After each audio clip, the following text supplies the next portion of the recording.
បាទសួស្តីអ្នកនរគ្នាអញ្ចឹងវីដេអូមួយនេះគឺខុសពីអេពីសូតមុនយើងនិយាយអំពីរបៀបនៃការបង្កើតគណនីនៅក្នុងនីឡាដល់ពេលវីដេអូនេះយើងនិយាយអំពីការបង្កើតរបាយការណ៍ការបញ្ជាទិញក្នុងនីឡាតែម្ដងអញ្ចឹងដំបូងយើងចូលមកកាន់ទំព័រដើមដូចដើមហ្នឹងនៅពេលដែលយើងមាន account ហើយអ្នកនរគ្នាคลิกទៅលើទៅផ្ទាំងគ្រប់គ្រងរបស់អ្នកអូខេដល់កន្លែងនេះយើងធ្វើថាយើងកំពុងតែនៅក្នុង dashboard ដែលគេហៅថាផ្ទាំងគ្រប់គ្រងទាំងអស់ហ្នឹងទិដ្ឋភាពទូទៅនៃការដឹកជញ្ជូនរបស់យើងអញ្ចឹងទាក់ទងជាមួយនឹងការបញ្ជាទិញមួយនេះគឺខ្ញុំបានដាក់ការមុនអញ្ចឹងខ្ញុំអាចមើលការបញ្ជាទិញរបស់ខ្ញុំបានតម្លៃពេលវេលាក៏ដូចជាលេខតាមដានរបស់ខ្ញុំបាន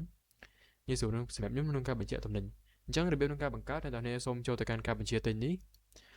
អូខេមកដល់កន្លែងនេះអ្នកនរគ្នាធ្វើការចុចទៅលើការបញ្ជាទិញថ្មីនេះអូខេអញ្ចឹងយើងមានមុខងារពីរទី1អ្នកនរគ្នាអាចធ្វើការ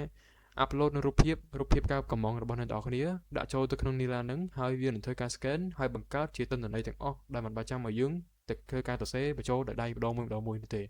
អញ្ចឹងខ្ញុំ recommend ឲ្យអ្នកនរគ្នាប្រើនៅមុខងារមួយនេះអញ្ចឹងយើងធ្វើការ click ទៅចុចមួយនេះមកឬក៏ control V បាទអញ្ចឹងឧទាហរណ៍ថាខ្ញុំមាន file មួយនេះអញ្ចឹងនេះគឺជារូបភាព file ទាំងអស់ដែលខ្ញុំមានអញ្ចឹងខ្ញុំមាននេះគឺខ្ញុំបានកំងវ៉ាន់អំពី Alibaba មកខ្ញុំឧទាហរណ៍អ្នកនរគ្នាគឺខ្ញុំកំងការ Q មួយនេះហើយខ្ញុំបាន screenshot អំពីទិន្នន័យការ Q មួយហ្នឹង screenshot អំពីការដឹកជញ្ជូនតម្លៃផ្សេងៗហើយខ្ញុំបាន screenshot នៅ chat message តាក់ទងមួយ chat នេះគឺមានលេខ tracking number លេខតាមដានតំណែងហ្នឹងហើយខ្ញុំបាន screenshot តាក់ទងមួយនឹង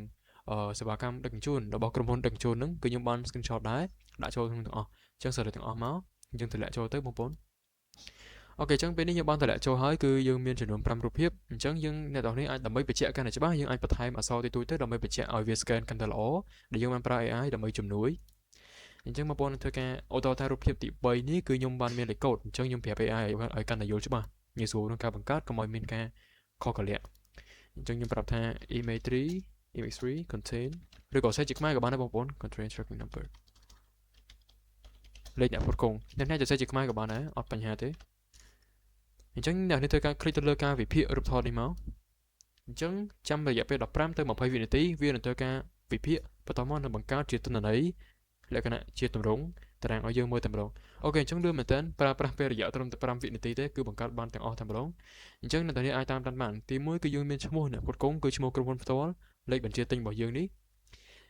វេទិកាដែលយើងទិញគឺទិញពី Alibaba ត្រូវស្ថានភាពគឺអូខេ waiting for delivery confirmation គឺត្រូវដូចគ្នា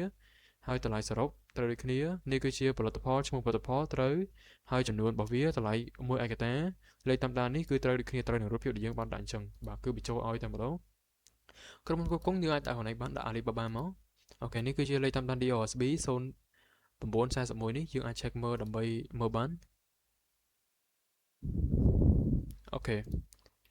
អញ្ចឹងយើងធ្វើការត្រូវអស់ហើយអញ្ចឹងវាអត់មានអីដែលទៅបញ្ហាទៀតទេអញ្ចឹងអ្នកនរបើសិនជាវាអត់ច្បាស់អាចពិភាក្តម្ដងទៀតបានហើយឬក៏យើងអាចកែសម្រួលដោយដៃក៏បានដែរកន្លែងនេះអ្នកនរធ្វើការ add រូបភាពនៃអវ៉ាន់របស់យើងចូលក៏បានដែរដើម្បីងាយស្រួលក្នុងការមើលហើយអូខេអញ្ចឹងយើងទទួលបានជោគជ័យអស់ហើយអញ្ចឹងបង្កើតការបញ្ជាទិញតែម្ដងអូខេអញ្ចឹងចាំបន្តិចទៅវាធ្វើការបង្កើតការបញ្ជាទិញបាទពេលនេះគឺរបាយការណ៍យើងទទួលបានជោគជ័យអស់ហើយគឺយើងមានជាមួយទិន្នន័យឈ្មោះទាំងអស់អ្នកនេះអាចធ្វើការអូខេយើងមានទិន្នន័យឈ្មោះបរិមាណរបស់យើងតម្លៃដូចជាផលិតផលហើយនៅលេខតាមដានរបស់យើងទាំងអស់អញ្ចឹងអ្នកក្រោយនៅពេលដែលយើងត្រូវការមើលក៏ដូចជាស្វែងរកទិន្នន័យមួយហ្នឹងយើងចង់ដឹងថាអវ៉ាន់យើងអីគេខ្លះដែលយើងនៅសល់តែនេះអាចចូលមកកាន់នេះឡើងជាធម្មតាមកបាទយើងចូលមកកាន់តារាងយើងមកនេះគឺមានហើយគឺដែលយើងបានបំពេញមិញនេះយើងคลิกមកយើងងាយស្រួលក្នុងការមើលបាទអញ្ចឹងវីដេអូហ្នឹងគឺមានតែប៉ុណ្្នឹងទេរបៀបក្នុងការបង្កើតរបាយការណ៍ការបញ្ជាទិញជាមួយនេះឡាបាទអរគុណអ្នកទាំងនេះមែនតើសម្រាប់ការតាមដានវីដេអូមួយនេះជូនពរសំណាងល្អហើយនឹងជួបគ្នានៅវីដេអូក្រោយបាទអរគុណ